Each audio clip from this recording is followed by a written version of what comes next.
Hello, welcome to As the Key Turns. I'd like to address the recent events that happened to former President Trump and his attempted assassination. I have some unique perspectives on this because there was a time when I was in the military that I did PSD, personal security detachments, and some notable ones were there was a guy named General Dozier that was captured in the early 1980s by a terrorist organization in Italy.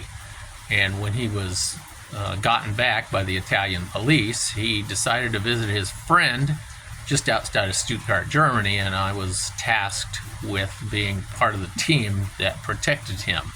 And one of my concerns was that I brought up to my boss was that, hey, you could drive right up to this residence that he's going to be staying in, and if you had a van full of lunatics with machine guns, they could just spray the place with machine gun fire and probably kill this guy.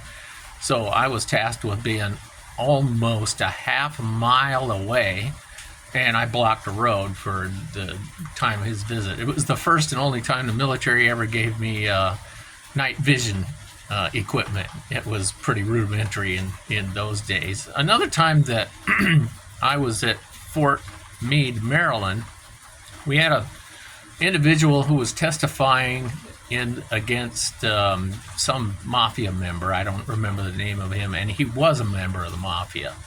And this was also in the early to mid 80s, probably 85 or so. And he was being transferred by military helicopter, and they had to stop at Fort Meade to refuel. I was stationed along with 300 other military police. I was stationed 3 miles from the point where that guy was going to land, refuel, and take off. And he was only there a few minutes. I actually heard the helicopter in the dark, and then they flew away, and that was the end of it. I was literally stationed in the woods with a rifle. The other time that I was tasked with assisting the protection of Jimmy Carter was he landed at Fort Hood, Texas. There's a little airport outside of Fort Hood. It's all under military control. And I was on a hill, oh my gosh, at least 2 miles away from them, and my job was to report any unusual activity because I could see the whole area, and I didn't see anything because nobody even knew he was going to be there. So, the Secret Service and the military goes to extreme lengths to protect people under their jurisdiction. Now, in this latest episode, they got a 140 foot shot, or 140 yard shot, which I was trained to with iron sights, no scope, iron sights. I was trained to hit man-sized objects at 350 yards. So that shot that guy missed, I probably could have easily made it. And the layout of the place where the roof sloped away from, and the peak of the roof, the way it was is that all the guy had to do was crawl up there. He wouldn't be seen until the last possible moment when he pops over the top and takes shots at his target. It just a miracle that the guy missed him. But the weird things is that, one, he was allowed to be there because they didn't have anybody there, and two, apparently a police officer saw him and ran away. And it's just, what kind of cowards are we hiring for cops these days? I mean, I'm really not thrilled with the current generation of law enforcement, and it's just one more example of I'm scared and I'll run away.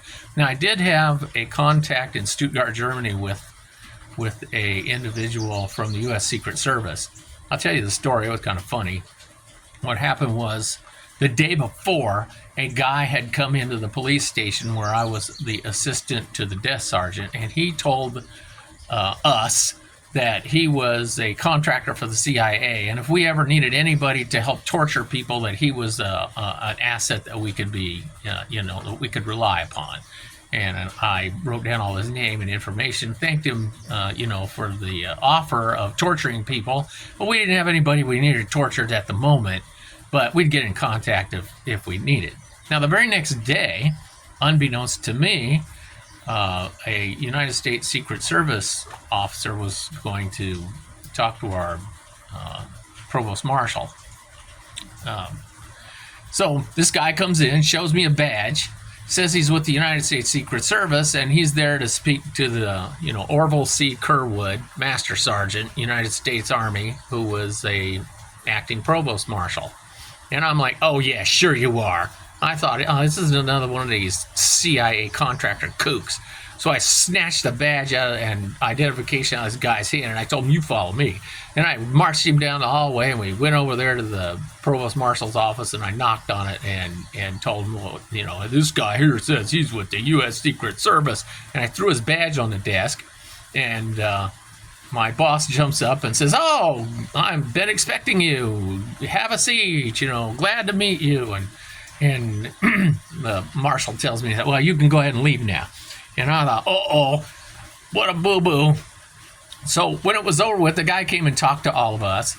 And he was like, hey, man, you thought I was fake or something, didn't you? And I said, yeah, I did. And I told him the story about the CIA guy the day before. And he said, no, man, we're here in Europe, because I'd never heard that the Secret Service is in Europe. And what he was there for was a U.S. Army soldier had contacted the Soviet embassy, because it was the Soviet embassy in those days, and he had offered to assassinate the president, for the Soviets. He was just asking for some money.